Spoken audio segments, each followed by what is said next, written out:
Mula pa kanina. Hallelujah. Sa ating ministers devotion, hanggang sa church devotion, hanggang sa Bible study, hanggang sa papuling awit, hanggang sa mensahe ng Diyos, isa lang ang gusto kong sabihin ng Diyos.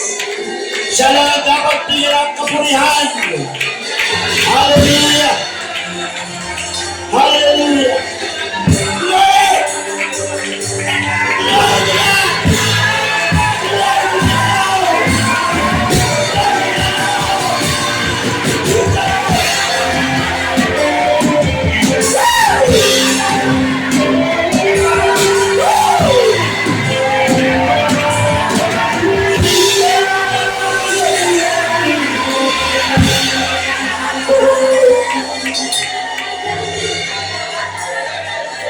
Our God is a wonderful God, full of wonder, full of wonder. He can read our minds, our hearts. Oh, hallelujah. Let us open our Bibles in the book of 2 Corinthians chapter 12. Verses 5 to 10. Purihin ang Diyos. Purihin ang Diyos. Glory to God. 2 Corinthians chapter 12, verses 5 to 10. Of such an one will I glory. Yet of myself I will not glory, but in mine infirmities. Ulit ito, verse 5. Of such as one will I glory, yet of myself I will not glory, but in mine iniquities. Verse 6. For though I would desire to glory, I shall not be a fool, for I will say the truth. But now I forbear, lest any man should think of me above that which he seeth me to be, or that he heareth of me. Verse 7. And lest I should be exalted above measure through the abundance of the revelation, there was given to me a thorn in the flesh, the messenger of Satan to buffet me, lest I should be exalted above measure. For this thing, sabihin natin sabay-sabay, this thing, I besought the Lord thrice, that it might depart from me. And he said unto me, my grace is sufficient for thee, for my strength is made perfect in weakness. Most gladly, therefore, will I rather glory in my infirmities, that the power of Christ may rest upon me. Therefore, I take pleasure in infirmities, in reproaches, in necessities, in persecutions, in distresses, for Christ's sake. For when I am weak, then I am strong. Hallelujah! Puri natin ang pagkabasa ng salita ng Diyos. Hallelujah!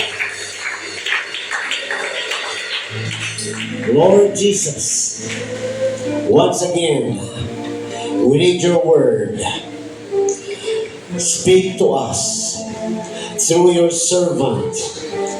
Put your words in his mouth of clay. Anoint him for the glory of your holy name, for the edification of thy church. Hallelujah. Lead him by your Holy Spirit. Make him preach, teach your word with your touch of anointing. Touch everyone in this place today, even to those who are watching live. Hallelujah. We pray, Lord God, to open our spiritual eyes. Make us understand. Talk to us. Communicate to us. Make us see what we don't see. Hallelujah. And once again, Lord, pour out your Holy Ghost wherever we are. Whether we are in this place right now or in my room, wherever we are, pour out your Holy Spirit. Touch us, O God. Make us soft once again. Give us teary-eyed once again, O God. Hallelujah. Ang matitigas na puso muli, Panginoon, palambutin mo, Lord. Ang mga tuyong mata muli, paluhain mo, God. Ang mga tahimik muli, pahiyawin mo, Panginoon. Papuin sa iyong dakilang pangalan. Iharap ang iyong dakilang pangalan. Muli yung ibo sa iyong kanilang Espiritu. Let there be speaking of tongues, receiving of the Holy Ghost, baptism in your most holy name, Lord Jesus. Lord, cover all of us, each and every one of us, wherever we are, and even our places wherever we are. Cover all of us by the holy blood, and surround us by numerous holy angels. Bless us, O God. Make us eat and enjoy your spiritual food. Hallelujah. Ano mo na hindi namin nababanggit sa aming panalangin. Binibigyan namin sa lahat at tininiglatan ito sa inyong isang dakilang, makapangyarihan, banal na pangalan, aming Diyos at tagapagligtas. In Jesus Christ's name of Nazareth we pray. Everybody say amen! Hallelujah! Hallelujah! Hallelujah! Glory! Jesus! Awat kami ang buhay ng tabi. Sabi mo, this thing. Yan po ang pamagat ng mensahe ng Diyos sa atin sa umaga ito. Ang bagay na ito. This thing. Hallelujah. We have this thing, church. Everyone have this thing. That is the title of God's message tonight. Today. This thing. Hallelujah. Praise God. Hallelujah. Sabi mo sa verse 5 ng chapter 12, 2 Corinthians, hallelujah, oh such an one will I glory. Praise God. Yet, of myself, I will not glory. Praise God. Ang sarili ko, hindi ako magpupuri sa aking sarili. Alam naman natin mga kapatid sa Apostol Paul, sikat. Di ba? Pag pinag-usapan si Apostol Paul, ang dating sa atin ay powerful. Di ba? Matibay, tapat, malakas, makapangyarihan. Yun ang tingin ng tao dahil sa kanyang mga nakasulat sa Biblia, sa kanyang mga karanasan, sa kanyang mga nagawa. Kaya pagka pinag-usapan sa Apostol Pablo, ang tingin sa kanya ng tao ay great man of God. Pero sa kanya mismo nagsabi, pero kung ako, ang sarili ko ang tatanungin, sa mismo nagsabi, hindi ko pupurihin ang aking sarili. Ang tao, mga kapatid, ay impressionist. Believe sa tao. Praise God. Lalo na pag magaling mag-preach, pag magaling magturo, pag bless, ang tendency ng tao ay bumilib sa tao. Pero hindi na alam ang tunay na pinagdadaanan ng taong nakikita nila. Dahil sa kapangyarihan ng Diyos, hindi na alam na ang tao na tinitignan natin ay meron din pinagdadaanan, may mga kahinaan din na kung wala ang Panginoon, wala siyang magagawa. Kaya sinabi niya dito, kung ako, hindi ako magpupuri sa aking sarili. Praise God. Verse 6, for though I would desire, kahit na gusto ko, kasi minsan dumadating sa iyong sarili, lalo pag bumibilib ka sa iyong mga tao, minsan bumibilib ka na rin sa iyong sarili, minsan gusto mo na rin mag-ibilib sa iyong sarili. Kasi sabi natin sa verse 6, for though I would desire, hallelujah, to glory, I shall not be a fool. Hindi ko gagawin yun. Dahil pag nagpupuri ako sa aking sarili, isa akong fool. Hindi marunong tumingin sa katotohanan. Sabi niya, I shall not be a fool, for I will say the truth. Dahil meron ako talagang alam na katotohanan. Kung ang tingin nyo sa akin ay ganito, ganyan, hindi nyo alam ang katotohanan sa tunay ng buhay ko. Yan ang gusto ko sabihin ako sa Paul, mga kapatid. Praise God. I shall not be a fool, for I will say the truth. At sasabihin ko ang totoo. Hallelujah. But now I forbear, lest any man should think of me above. Anong forbear? Restrain. Pagpipigil. Hindi ako magpupuri. Hindi ako magpupuri sa aking sarili. Titigilan ko to. Dahil sa tingin ng iba. Dahil pag hindi ko titigilan ito, baka purin ako above sa katotohanan. Kasabi niya, I forbear lest any man should think of me above that which He sent me to be. Hallelujah. Or that He heareth of me. Kaya pipigilan ko. Hindi ko tatanggapin ang mga pagpupuri ng tao dahil baka yung tao pa ang magpuri sa akin na sumobra sa katotohanan. Na katotohanan na hindi talaga ako ito. Hindi talaga ako magaling. Kaya sabi niya dito, mga kapatid, lest any man should think of me above, hallelujah, above, lest any man should think of me above that which He sent me to be. Ang tingin natin kay Apostol Paul, ang tingin natin kay Apostol Paul, parang, wow, powerful Christian. Sumusobra na. Sabi niya, wag! Pipigilan ko yan! I will restrain! I will forbear! That sumusobra na ang tingin ng tao sa tao! Hallelujah! Above that which He had me to be, or that He heareth of me.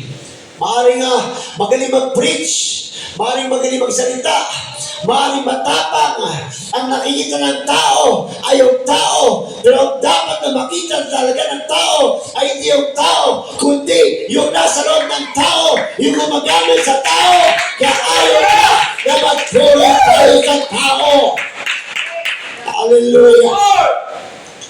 Sabi niya, unless I should be exalted above measure through abundance of revelations. Praise God. Kasi yan talaga mangyayari sa mga Christian, sa mga kapatid. Pag ginamit ka ng Diyos, talagang aangat ka. Talagang aangat ka. Dahil i-bless ka ng Diyos. I-anoint ka ng Diyos. Kaya tataas ka at titingin sa'yo mga tao at mga tao bibilib sa'yo tulad ng bibigyan ng warning sa Apostol Paul, mga kapatid, na huwag baka sumobra ang inyong tingin sa akin na hindi naman dapat doon kundi andito sumusobra na ang pagpupuri, ang pagtingin sa akin. Dahil sabi nga dito, abundance of revelation. Dami siyang natuturo. Dami siyang napipreach. Dumadaan sa kanya mga rima ng Diyos. Dumadaan sa kanya mga salita ng Diyos. Dumadaan sa kanya wisdom ng Diyos. Kaya pag nagsasalita ang tao, bumibili ang tao sa tao. Ang sabi ng Apostol Paul, wag! Dahil hindi ako to. Ginagamit lang ako. Huwag kayo tumingin sa akin. Hallelujah. Hallelujah. He is aware. Aware siya, mga kapatid. Aware siya. Sa kanyang lakad, nagbabantay siya. Dahil tanda natin, pag ginamit ka ng Diyos, i-bless ka ng Diyos. At nakakalungkot, pag bless ka ng Diyos, baka pumilit ka sa iyong sarili, baka tumanggap ka ng mga pagpupuri sa tao, and then ang dulo niyan ay maging glory to me. So, obra ka na sa nararapat. Hallelujah. Kasi sabi niya, unless I should be exalted above measure through abundance of revelation. Kasi gagamitin ka talaga ni Lord, mga kapatid. Huwag mo sabihin, tao ka lang. Tao ka lang. Pero may Holy Ghost ka. May Espiritu ka ng Diyos. Kaya gagamitin ka. Pag ginamit ka ng Diyos, talagang i-exalt ka ng Diyos. Itataas ka ng Diyos. Magiging great preacher ka, great teacher, magaling na mga hayop, ang masipag at donalaton, but not because of you, but because of the Holy Ghost that is in you. Hallelujah. Hallelujah. Kaya sinasabi niya, wag! Ipigilan mo yan. Dahil di pwedeng ako ang may taas. Hindi pwedeng sumobra ang tingin nyo sa akin. Dahil alam niya, meron lang talagang isa na nararapat na dapat purihin above measure, because that person is not just a man, but a man. God's manifestation in the best. Yan ang dapat purihin kahit sumobra pa sa kalagayan ng tao, dahil hindi lamang siya tao, siya ang tao sa iyong anak ng Diyos, sa iyong katawang tao, sa iyong Diyos na nayang sa laman. Siya ang dapat purihin na kahit sumobra pa sa kalagayan ng tao, dahil siya ang Diyos na nahayag sa laman. Hallelujah. Kaya sino ba sa atin may kahinaan? Di ba? Minsan umiyak na tayo. Ang tagal natin magbago. May mga gusto tayo na hindi natin magawa. Praise God. Minsan nagiging dahilan para tumigil ka na. Minsan yung mga kahinaan natin, nagbibigay sa atin ng pagod para magkaroon na tayo ng dahilan para tumigil na. Parang sawa ka na, pagod ka na. Pero ang sinabi dito, mga kapatid, hallelujah, there was given to me a sword in the flesh. Bakit? Because Apostle Paul was greatly anointed by God. At ang tendency niyan, talagang makikilala siya. And that's what happened. Nakilala siya sa buong New Testament. Praise God. Kaya inalaw ng Diyos na magkaroon siyang sword in the flesh. Bakit? Para kahit anong galing niya, kahit anong anointing niya, kahit anong kaya ginagawa sa kanya ng Banal Espiritu, luluhod pa rin siya, tatawag pa rin siya sa Diyos, lalapit pa rin siya sa Diyos, mangangailangan pa rin siya. You have problem sa mga anointed. Sabi nga sa akin ng isang mentor ko, be careful. Because even the anointed makes mistake. Huwag mo sabihin, anointed ka, hindi ka na magkakamali. Diyan tayo mag-iingat. Because when you're anointed, God will elevate you. And watch out when God elevates you. Baka lumampas ka sa limit na binibigyan ng Diyos. Baka makalimot ka na hindi ikaw ang kumikilos, kundi ang Diyos na nasa iyo. Hallelujah. Kaya sabi dito, sa verse 7 mga kapatid, there was given to me a thorn in the flesh, the messenger of Satan to buffet me, para atakin ako. Meron din siyang kainahan mga kapatid. Praise God. Hallelujah. Meron siyang nararamdaman sa pisikal na katawan. At meron din siya mga pagsubok sa mga hayo niya, sa mga pagbibigyan ng church, sa mga pagpapagamit niya sa Panginoon. Besides sa meron siyang nararamdaman sa kanyang pisikal na katawan, meron din siyang pagsubok mga kapatid. Kung inakala natin na sa Apostol Paul ay very smooth, hindi. Napag-aaralan na natin yan. Marami siyang pinagdaanan ng mga pagsubok, pero nakakapagpatuloy siya. Kahit na inatake siya ng kalaban, nakakapagpatuloy siya dahil sa Panginoong Hesus. Kaya kung sino sa atin ang mga may pagsubok na feeling mo ayaw mo na, wag! Inaalaw yan ng Diyos para tumawag ka sa Kanya. Dahil pag wala yan, mas lalo kang mawawala. Kaya siya nanalangin 3 beses dahil gusto niyang matanggal yung kanyang nararamdaman.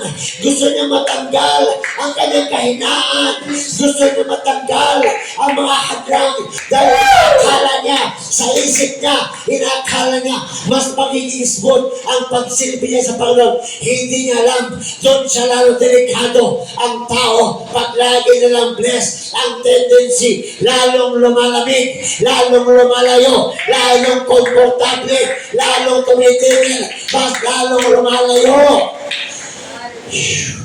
Kaya inalaw ng Diyos na meron siyang kahinaan. Pwede niya naintindihan sa isip niya, kala niya, mas lalong magiging mabilis, mas lalong magiging madali. Pero kailanman, sa 3 tawag niya sa Diyos, hindi siya pinakinggan, hindi siya sinagot sa gusto niya. Hallelujah. Kasi ito mga kapatid, hallelujah, there was given to me a thorn, praise God, in the flesh, the messenger of Satan to buffet me. Kaya pag ipinapaintulot ng Diyos na atakihin ka, praise God, instead na ikaw ay mag-give up, instead na ikaw ay humagulgul, instead na ikaw ay tumigil, baliktarin mo ang sitwasyon, pinapalakas ka ng Diyos. Pinapalakas ka ng Diyos. Gusto niya maranasan mong kapangyarihan niya. Hindi niya inaalaw yan para ikaw ay tumigil. Inaalaw niya para ikaw ay lalong magtiwala sa Kanya.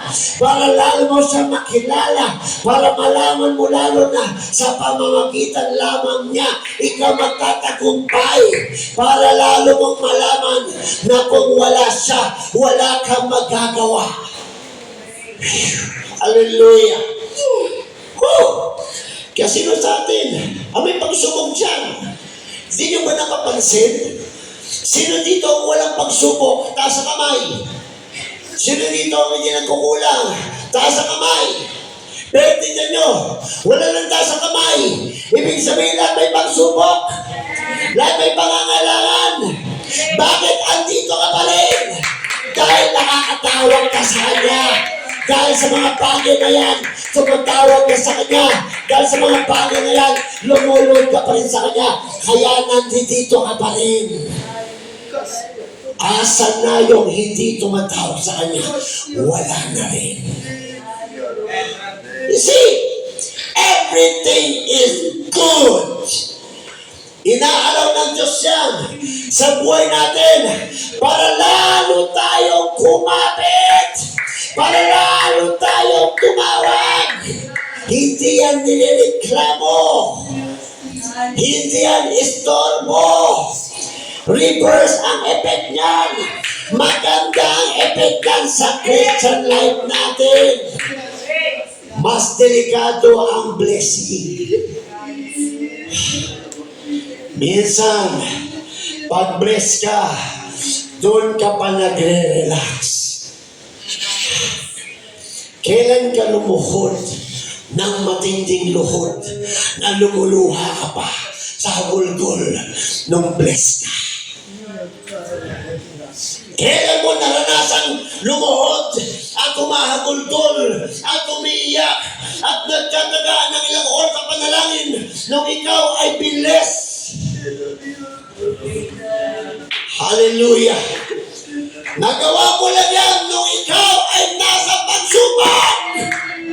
Nagawa mo lang yan nung ikaw ay nangangailangan! Nagawa mo lang yan nung ikaw ay nagkukulang! Doon ka nanalangin! That is good! Kaya pag ikaw ay dumadaan sa ganyan, magpasalamat ka sa Diyos. Dahil ibig sabihin yan, mahal ka ng Diyos. Ayaw ka nang mawala. Ayaw ka nang mawala. Kayang ibigay ng Diyos lahat ng pangarap natin.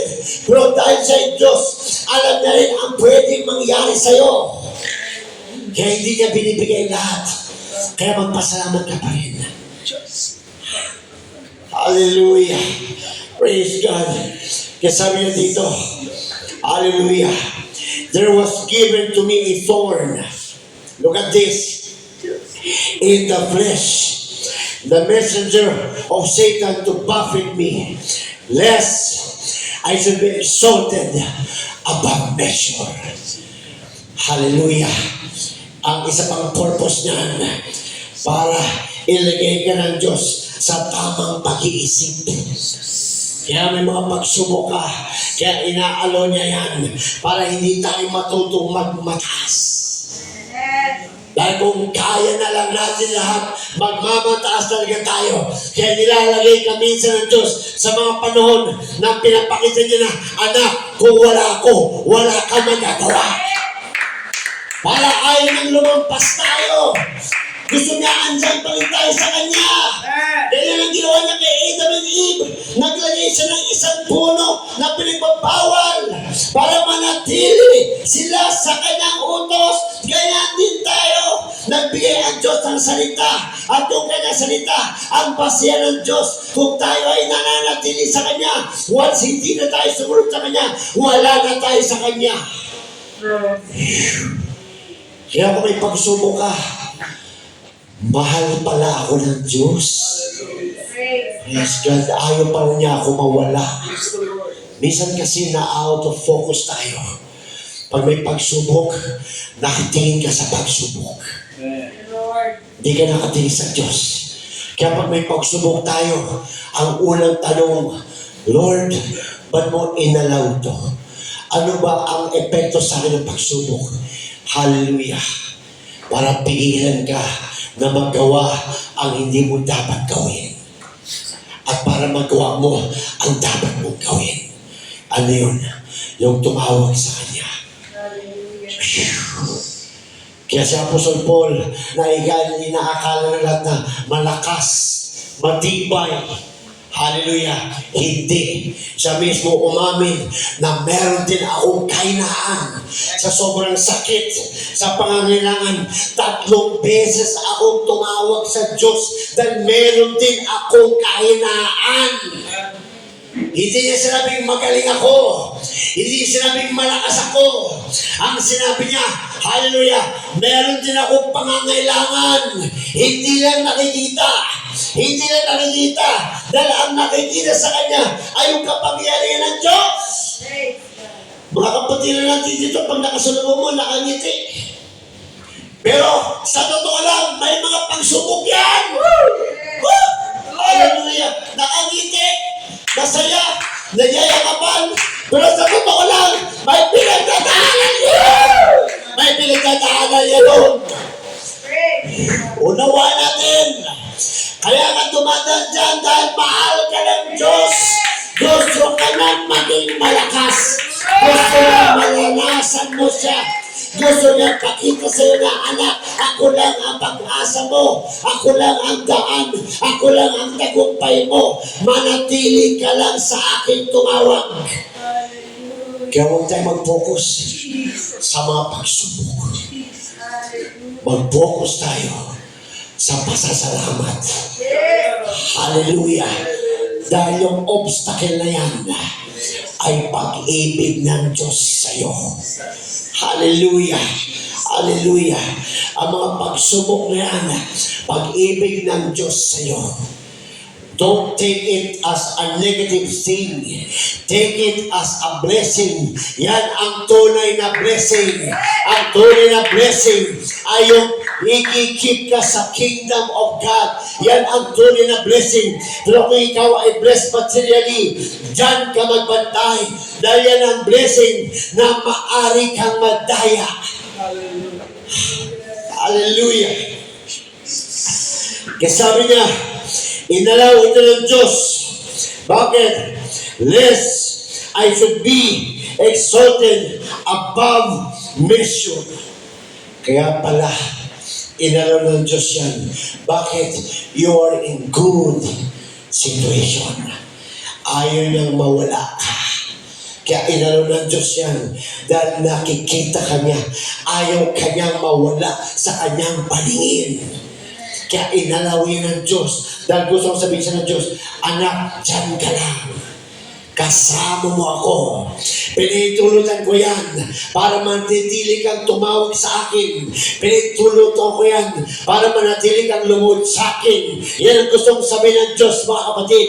Kaya kung ikaw ay nasa pagsubok, kung ikaw ay nasa pain, you are in blessing right now. Ikaw ay nasa tunay na blessing ngayon. Dahil ang tunay na blessing ay yung papunta sa kaharian ng Diyos.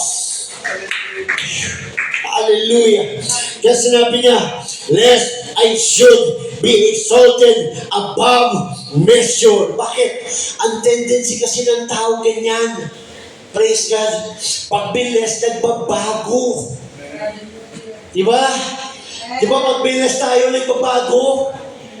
Marami na akong nakausap na ganyan, na dati mahirap. Nung mahirap pa, ang gaganda ng mga pangako. Pagbilis ako, pastor. Pagbilis ako, Brad. Pagbilis ako, si Sir. Ganito gagawin ko. Sinabi niya yun nung nandun siya sa kalagayang hindi pa bless. Pero nung na-bless na siya, iba na ang takbo ng utak niya. Umangat din. Hindi na natupad yung sinabi niya dahil umangat din yung kanyang mindset. Nawala.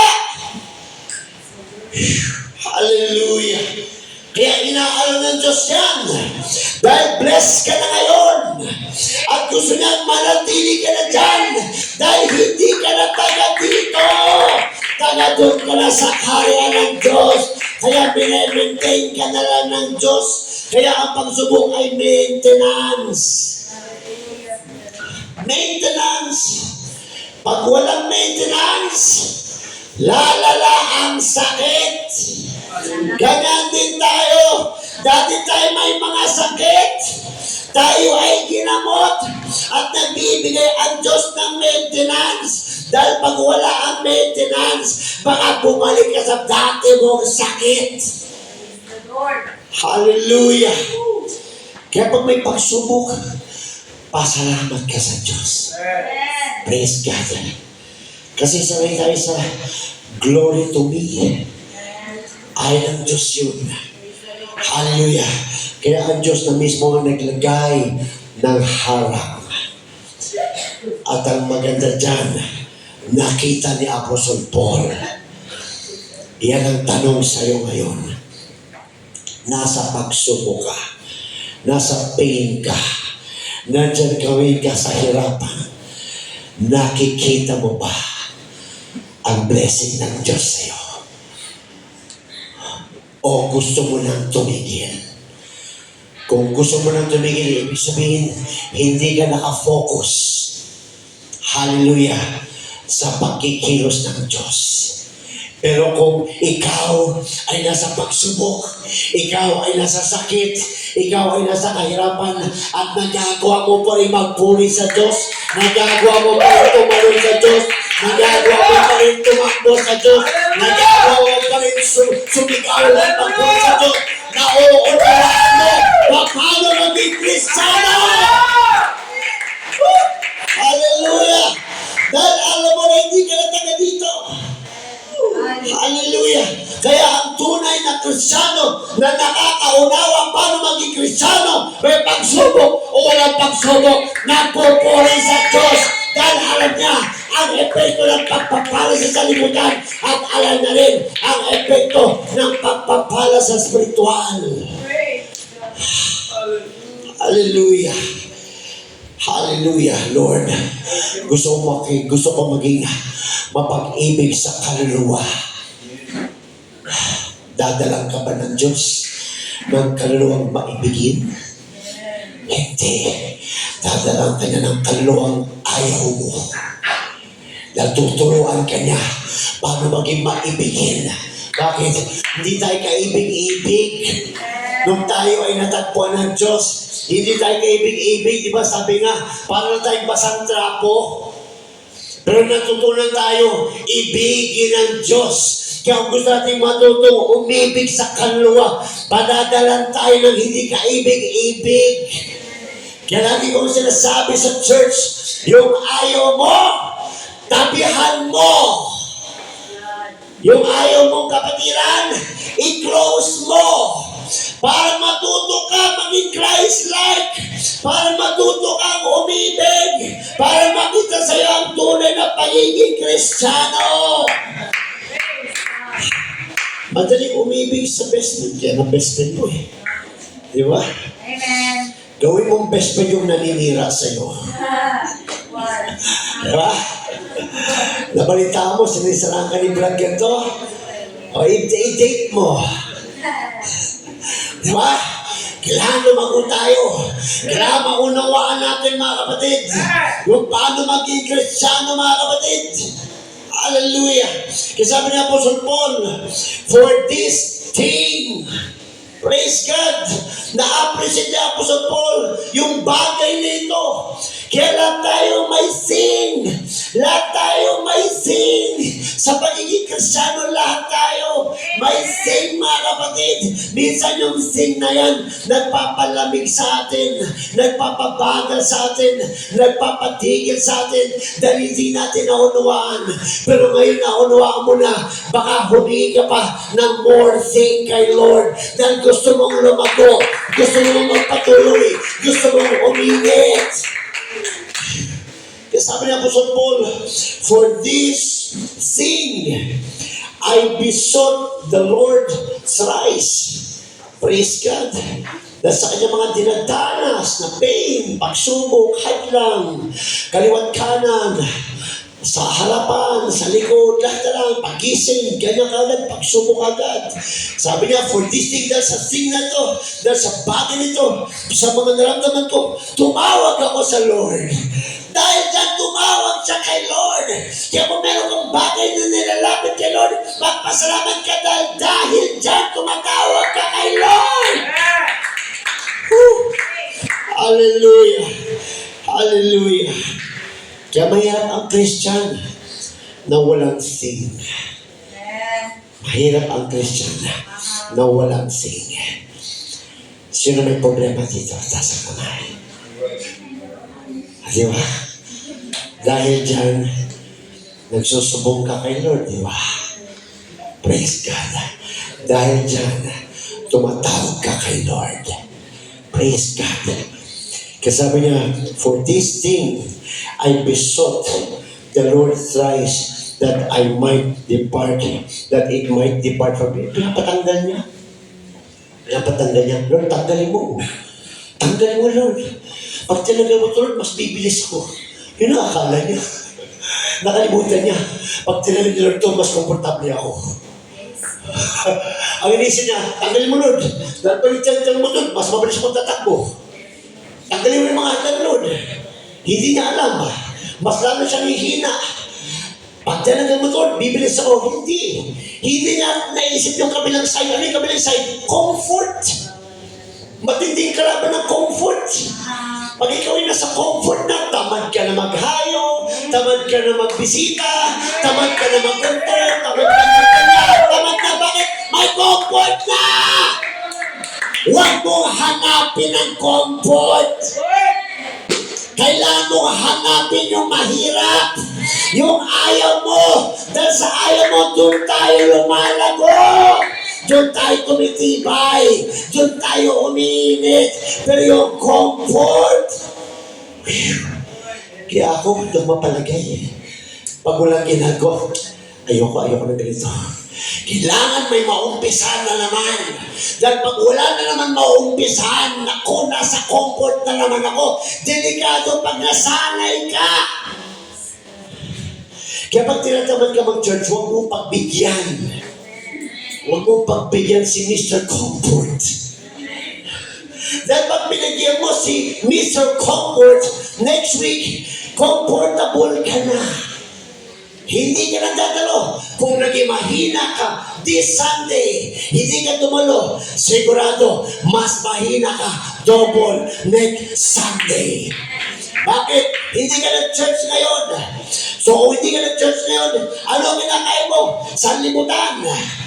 Sunday, sanlibutan. Hindi ka nag-church eh. Monday, sanlibutan.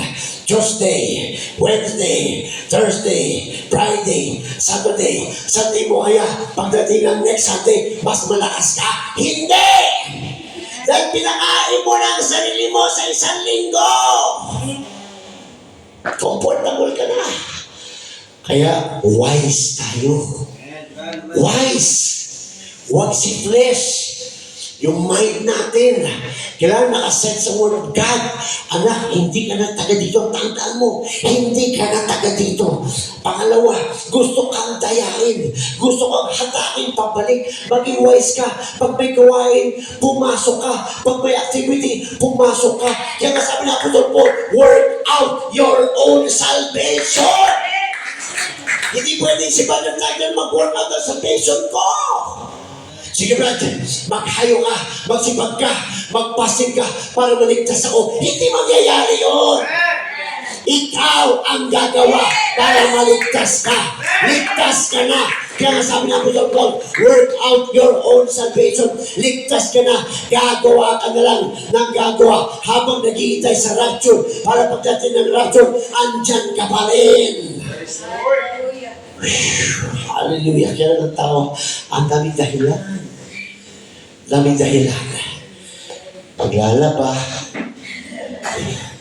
Sa dami ng araw na maglaba, linggo pa ang pinili. Hindi natin maiisahan ang Diyos. Praise God. Hallelujah. Naalala ko yung isang kwento. Pastor, di makadalo. Wala akong pamasahe. Si Pastor gumawa ng paraan. Bigyan ng pamasahe. Nakadalo. Nakadalawang linggo. Pangatlong linggo. Pastor, di makadalo. Wala na naman ako pamasahe. Masisira ang budget ko dito. Bigyan kita pang business. Ano ka ng business? Mga kuting. Ano ba yung kuting? Pusa? Mga takbal maliliit. Pastor, di makadalo. Walang magbabantay. Ano? Ang tao, pag ayaw, may dahilan. Pero kung gusto, wala sa pakialam yan. Dadalo siya. Nag-rapture. Lord, pwede ko nakasama. Sabi Lord, walang magbabantay dyan. Kasi pala natin,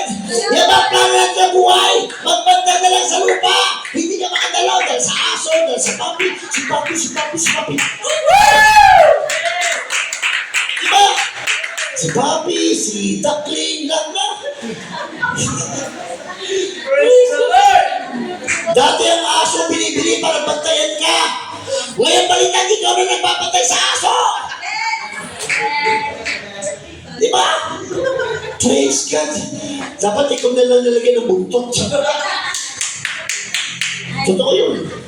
Pag bumaliktad, wala kang ang buntot. Pero sa itsura, ikaw yung buntot. Di ba?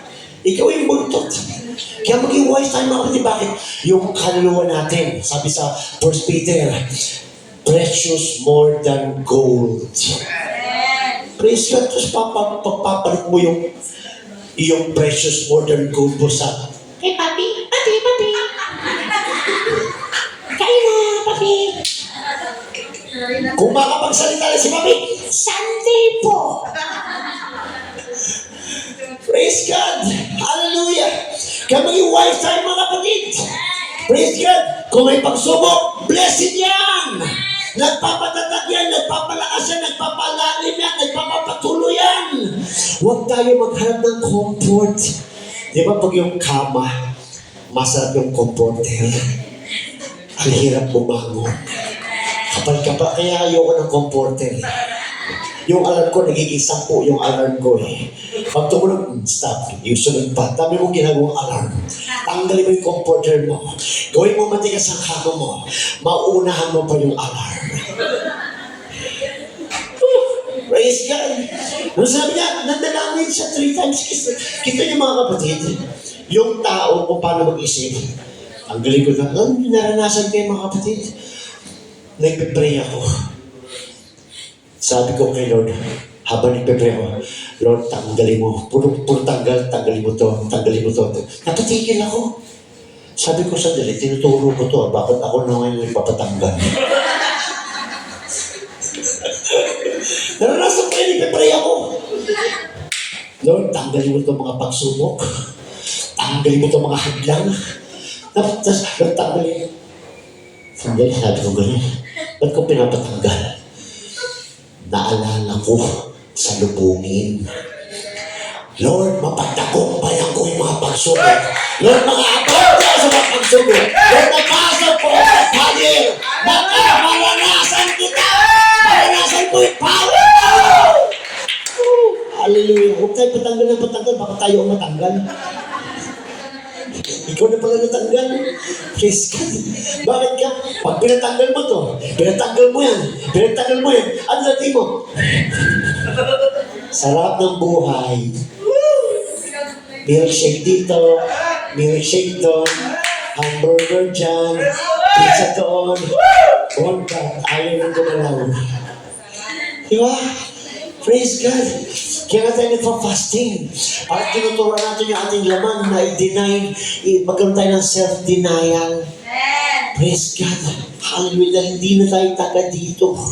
Kaya ang demonyo, ang sanlibutan dito sa demonyo, nag-aalok ng pampasaya sa buhay para mag-desire ka na lang dito. Pero hindi, inaalo niya ang pagsubok para maranasan mo siya na dito sa lupa, kaya mo magtagumpay dahil sa Kanya. Praise God. Hallelujah. Kaya sabi niya dito, sa verse 9, and He said unto me, diba 3 times siya nag-pray? Praise God, hindi binigay ni God yung kahilingan niya. Ang sabi ni God sa kanya, and He said unto me, my grace is sufficient for thee. Grasya ng Diyos, enough sa kalagayan mo. Praise God. Anong kalagayan meron ka ngayon? Enough ang grasya ng Diyos sa ngayon. Kung sa tingin hindi mo kaya, kaya ng Diyos. Praise God. My grace is sufficient for thee. Hallelujah. Parang nawala sa pagkabata si Apostol Paul nung sinabi ng Diyos sa kanya yun. Praise God. Hindi siya sinagot. Hindi siya binigay sa kanyang hiniling. Di ba? Naalala niyo yung Israel, may padala ang Diyos ng mga ahas na pinagtutuka sila. Praise God. Tapos anong request nila? Tanggalin ng Diyos yung mga ahas na pinadala niyang tinutuka sila, tinanggal ba ng Diyos? Hindi tinanggal ng Diyos. Nasinupa sila, andyan yung mga ahas. Pinagawa ng Diyos si Moses ng ahas na gawa sa bronze at pinatong doon sa pool. At sabi ng Diyos, sino man ang tumingin sa ahas na yan, hallelujah, kung sila ilalakad sa mga ahas na buhay, kahit tukain sila, hindi sila mamamatay. Ganon din tayo mga kapatid. Sino ang ahas sa buhay natin ngayon? Mga pagsubok. Mga pagsubok. Pero nasabi niya, look unto Jesus. May pagsubok tayo. May mga masasakit sa buhay natin. Pero kung patuloy tayo nakatingin sa Kanya, kahit tinakagat ka na, inaatake ka na ng mga pagsubok, nakakapagpatuloy ka. Dahil hindi ka nakapokus sa pagsubok. Hindi ka nakapokus sa kahinaan mo. Nakapokus ka sa salita ng Diyos. Nakapokus ka sa Panginoong Jesus. Ganon din sa Apostol Paul. Tanggalin mo, Lord, isa. Tanggalin mo, Lord, dalawa. Tanggalin mo, Lord, tatlo. Ang sabi sa kanya ng Diyos, hindi ko yung tatanggalin. Dahil yung grasya ko, enough sa kalagayan mo. Enough sa kailangan mo. Kailangan mo lang lumapit sa akin. Ganyan sa akin ang sagot. Hallelujah. Kaya kung aalis ka dyan sa pagsubok, saan ka pupunta? Diba? Nagkaroon ka ng pagsubok, umalis ka. Kailan ka babalik? Diba? Alis mo na ako, Brad. Hindi na pagsubok, hindi ko kaya eh. Sabi ni Brad, kailan na balik mo? Well, 2 buwan lang.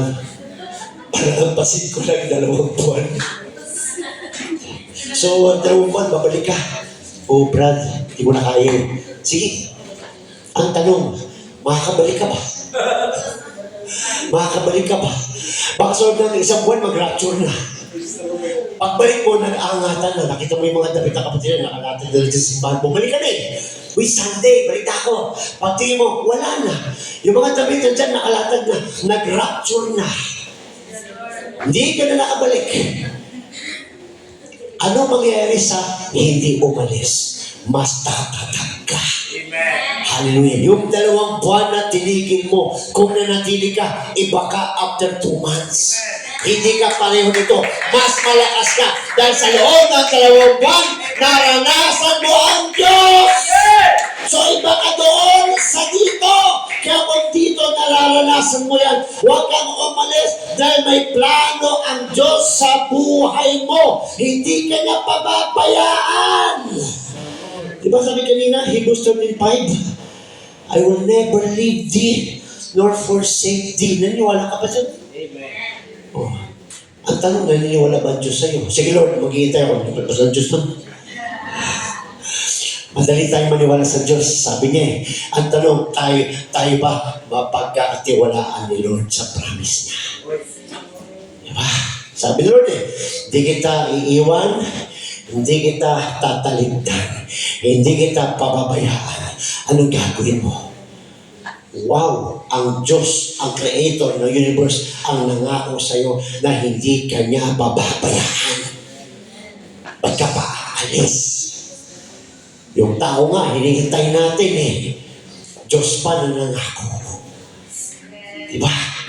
Praise God.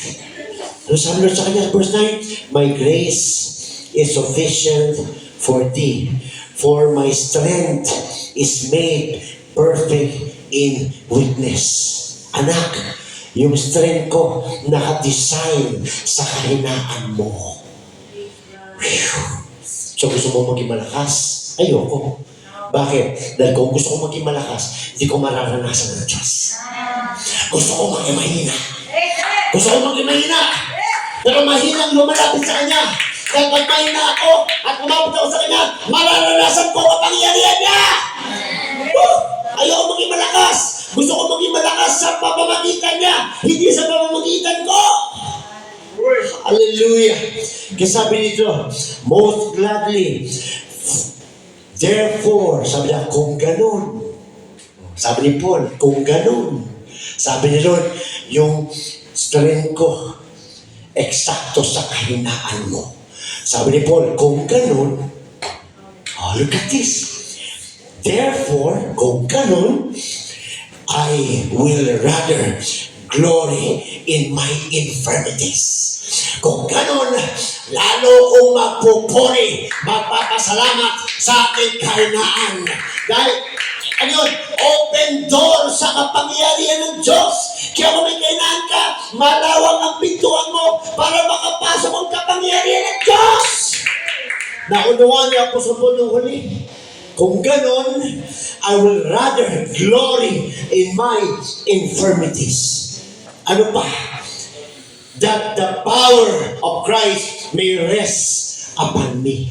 Para manatili sa iyo ang kapangyarihan ng Diyos, kailangan ikaw ay mahina na nagpapatuloy na tumatawag sa Kanya. Dahil sabi sa Bible, ang nagmamataas ay binababa. Ang nagpapakumbaba, tinataas. Kaya manatili tayo sa pagpapakumbaba upang manatili sa atin ang kapangyarihan ng Diyos. Huwag tayong magmataas. Doon tayo sa baba. Dahil ang tubig, yung waterfalls, hindi paakyat, pababa. Kaya kung hindi tayo sa baba, mararanasan natin ang kapangyarihan ng Diyos. Sabi niya, shall rest upon me, mananatili. Kaya hindi pangit ang mahina. Amen. Blessing ang mahina. Malawak ang pintuan ng mahina para sa kapangyarihan ng Diyos. Kaya sabi ng Panginoon, sabi ni Apostle Paul, most gladly therefore will I rather glory in my infirmities, that the power of Christ may rest upon me. Praise the Lord. Hallelujah. At sabi niya dyan mga kapatid, therefore, I take pleasure in infirmities. So hindi na siya na gugumilihanan. Hindi na siya nalulungkot pag may mga pagsubok siya. Nagpupuri na siya pag may pagsubok siya. Naunawaan niya na. Ano pa? Therefore, I take pleasure in infirmities.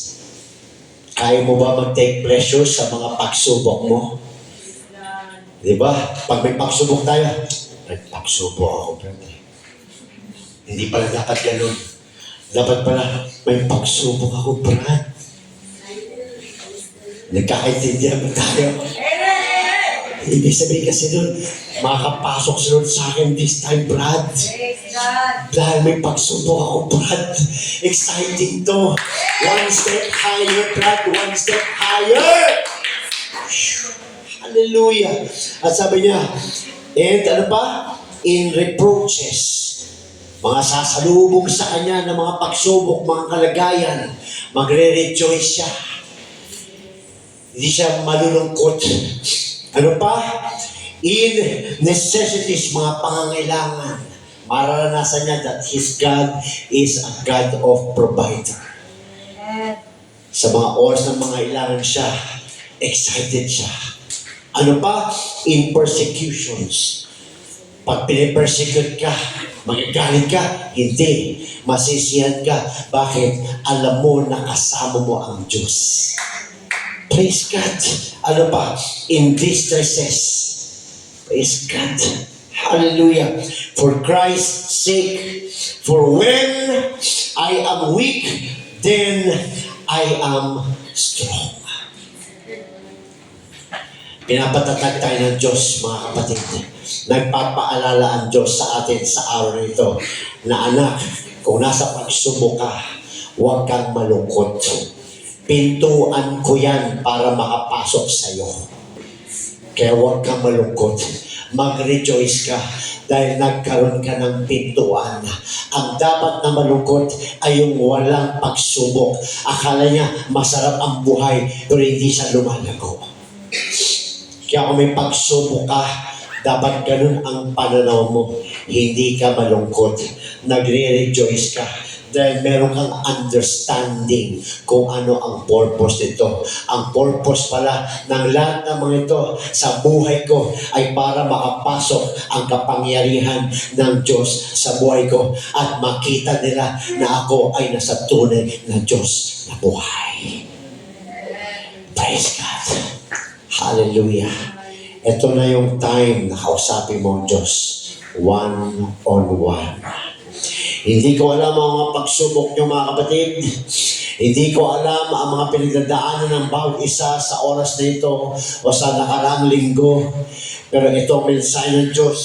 Gusto niyang makipag-uusap sa iyo sa oras na ito. Talk to Him right now. You can stay sitting down. You can stand up. You can kneel down. Up to you. The best is God spoke to us today.